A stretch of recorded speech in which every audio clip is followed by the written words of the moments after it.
ઓમ નારાયણ વાસુદેવાય નમઃ. હરિ ઓમ હરિ. જીવનમાં ભક્તિની જરૂર છે, જ્ઞાનની જરૂર છે, અને વૈરાગની જરૂર છે, અને વિવેકની જરૂર છે. પણ મનુષ્યને માનવ જીવન જીવવા માટે ખોરાક, રહેઠાણ, આરામ, ભૌતિક સુખની અને રોજીરોટીની આજીવિકાની પણ જરૂર છે. એટલે કદાપી જીવનમાં વિવેક વૈરાગની જાગૃતિ થાય તો તમારે હરિભજન આનંદ કિલ્લોલ કરવા માટેનું જીવન જીવવું જોઈએ. તમે જો આનંદ કિલ્લોલ માટેનું જીવન નહીં જીવો, તમારા જીવનમાં તમને દુઃખ જ આયા કરશે. માટે આત્મજાગૃતિ રાખી અને હરિભજન કરવું, આત્મજાગૃતિ રાખી હરિભજન કરવું અને ઈશ્વર પરમાત્માને જાણી પોતાના આત્માને ઓળખવું. તેમ છતાં જીવનનો ઉદ્દેશ ભક્તિ, જ્ઞાન, સત્સંગની જરૂરી છે. ધર્મ, અર્થ, કામ અને મોક્ષ એ વિવેક બુદ્ધિનો ઉપયોગ કરી જીવન આપણે જીવવાનું છે. અર્થ કમાવો, પણ ધર્મ નીતિથી કમાવો. અર્થ એટલે કમાવું, જીવન સંચાલનમાં મુશ્કેલી ના પડે એટલે અર્થ કમાવાનો અને સ્વધર્મનું પાલન કરવાનું. ધર્મ કરવા કામના વિવેક વિચાર કરી આવશ્યક અને અનાવશ્યકનો વિચાર કરી અર્થ કમાવાનું છે. ધર્મ અધર્મનો વિચાર કરી અર્થ કમાવાનો છે. પણ ધર્મ વિવેક સાથે રાખીને તેનો સદુપયોગ પણ કરવાનો છે. નકરું કમાઈ ભેગું કરવાનું નથી, એને સેવા માટે વાપરવાનું છે. એટલે એ ધર્મ, અર્થ અને કામ. હવે કામ એટલે જીવન જીવવા માટે જે કામનું છે તે કર્મ કરવું અને વાસના કામના દૂર કરતી રહેવી છે. અને ધર્મ મર્યાદા વિવેકનો ઉપયોગ કરવાનો છે. ધર્મ, અર્થ, કામ પછી મોક્ષ આવે તો ભક્તિ, જ્ઞાન, સત્સંગનો સદુપયોગ કરી મનુષ્ય જન્મમાં શ્રવણ, મનન, ચિંતન, ધ્યાન, સ્વાધ્યાય દ્વારા મનને અંતર્મુખ કરી પોતાના આત્માની સેવા એટલે સર્વ જીવોમાં જે આત્મા છે એની સેવા એટલે અનુભૂતિ દ્વારા તમારી જે જ્ઞાન દ્રષ્ટિ છે એને પરિવર્તન કરી અને પરમાર્થ સેવામાં વાપરવાનું છે. બીજાનું ભલું કરવું અને આપણે ભલા બનવું એવો ભાવના રાખવાની છે. એટલે શ્વાસોશ્વાસ પરમાત્માનું રટણ ધ્યાન કરવાથી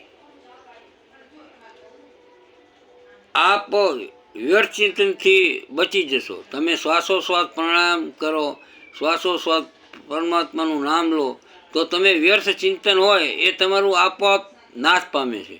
વ્યર્થ ચિંતન જે ગામ ગપાટા આ તે હે ને એ આપોઆપ તમે પોતે જાગૃતિ રાખી શ્વાસોશ્વાસોમાં સ્થિરતા રાખી અને હરિનામ સ્મરણ કરતા રહેશો તો બીજા ચિંતનથી તમે દૂર રહેશો અને તમને શાશ્વત આત્માનું જ્ઞાન ધીમે ધીમે થશે અને તમને સમજાય છે કે આ આખા જગતનો સંચાલન પરમાત્મા જ છે અને મારા શરીરમાં જે આત્મા છે એ પરમાત્મા સ્વરૂપે નિવાસ કરી રહ્યો છે અને આત્માથી જ આ આખું શરીરનું સંચાલન થઈ રહ્યું છે.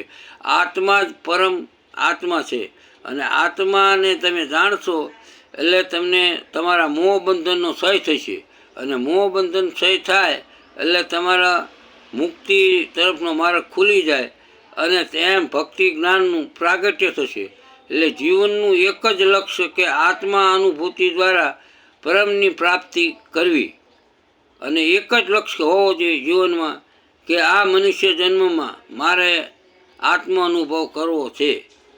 એટલે જીવનની મંજિલનો માર્ગ જ્ઞાન, ભક્તિ, સત્સંગ, સાધના, અભ્યાસ, સ્વાધ્યાયમાં શ્રદ્ધા, નિષ્ઠા, વિશ્વાસ, ભક્તિ, સમર્પણ, શરણાગતિ સ્વીકારી હરિ સમર્પિત જીવન કરી દે એને સહજમાં આત્મજ્ઞાનની અનુભૂતિ થઈ જાય છે. એટલે માટે હરિને સાથે રાખી હરિની ઈચ્છામાં પોતાની ઈચ્છા ભેળવી હરિ કરે એ મારા માટે સારું છે. એટલે હરિની ઈચ્છામાં પોતાની ઈચ્છા ભેળવી કરી દેવી, પછી સુખ આવે દુઃખ આવે એટલે હરિની શરણાગતિ સ્વીકારો. એટલે તમારે તમારા અહમથી કોઈ પણ કાર્ય કરવાનું નથી. પરમાત્મા જેમાં રાખે એમાં રહેવાનું છે.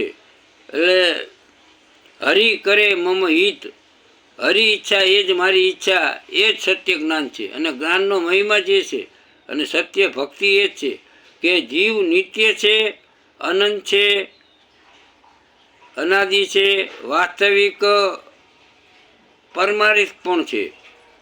જીવને જ્યાં સુધી માયિક ભાવથી મુક્ત નથી થતો ત્યાં સુધી એને સ્વાભાવિક પોતાના સ્વ સ્વરૂપનું જ્ઞાન થતું નથી.